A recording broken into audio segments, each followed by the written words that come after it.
سلام، به زنگ آشپزی خوش اومدین. بریم با هم یک کتلت ترد و خوشمزه درست کنیم. به جرئت میتونم بگم این کتلت یکی از خوشمزه ترین کتلتاییه که تا حالا امتحانش کردین. پس با من همراه باشین.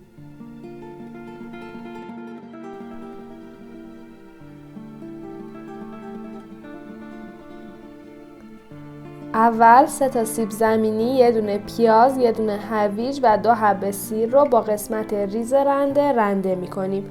برای اینکه پیاز راحت‌تر رنده بشه قسمت انتهایی رو ازش جدا نمی‌کنیم.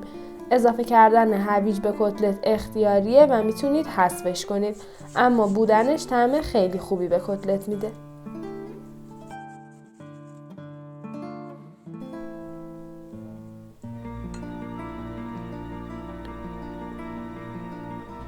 سیب زمینی، هویج، پیاز و سیر رنده شده رو داخل سبد میریزیم و به آرومی فشار میدیم تا آب اضافی خارج بشه.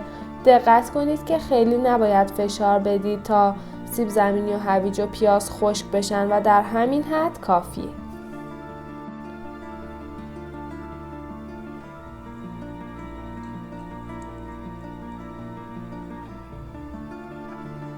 گوشت چرخ کرده رو اضافه میکنیم. همینطور 2 قاشق غذاخوری آرد نخودچی، 1 قاشق مرباخوری زردچوبه، 1 قاشق مرباخوری نمک و نصف قاشق مرباخوری فلفل قرمز و یه دونه تخم مرغ. تنها سبزی معطری که من به کتلت اضافه میکنم نصف قاشق مرباخوری نعنای خشکه که عطر و طعم فوق‌العاده‌ای به این غذا میده، اما مقدارش برای این میزان مواد از نصف قاشق مرباخوری نباید بیشتر بشه. مواد رو حسابی با هم مخلوط میکنیم و حدود 10 دقیقه خوب با دست ورز میدیم. ورز دادن کتلت خیلی مرحله مهمیه و باعث میشه که کتلت منسجم بشه و اصلاً وا نره.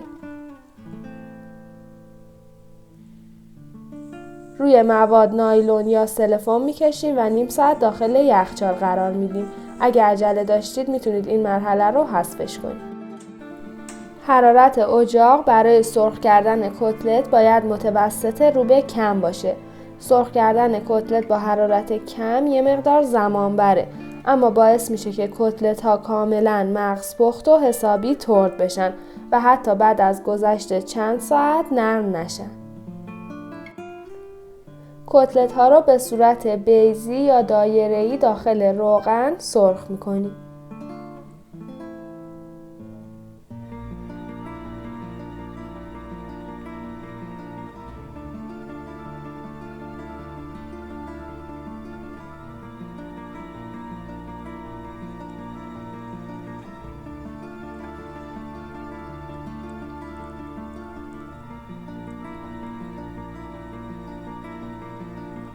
برای سرخ کردن کتلت اصلاً عجله نکنید و اجازه بدید تا کتلت ها با حرارت کم حسابی سرخ بشن و ترد و خوشمزه.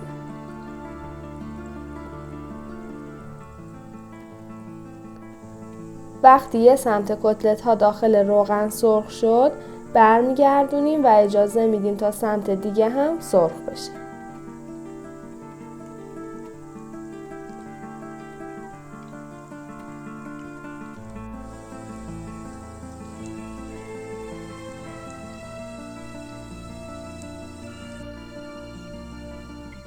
بعد از اینکه دو طرف کتلت ها خوب سرخ شد اونا رو از تابه خارج میکنیم.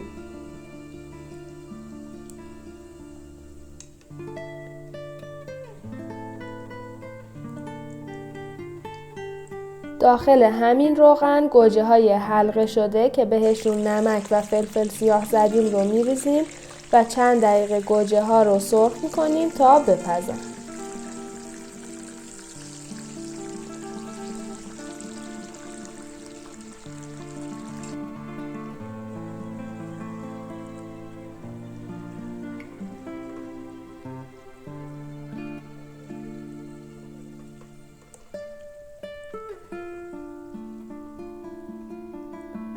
اینم از کتلت‌های ترد و بی نهایت خوشمزه‌مون. این کتلت رو با یه مقدار رب انار میل کنید و از طعم فوق‌العاده‌اش لذت ببرین. اگه این ویدیو رو دوست داشتین ممنون میشم لایکش کنید و اگه سوالی داشتین برام کامنت بذارید. برای اینکه آموزش‌های بعدی رو از دست ندید زنگوله رو فعال کنید.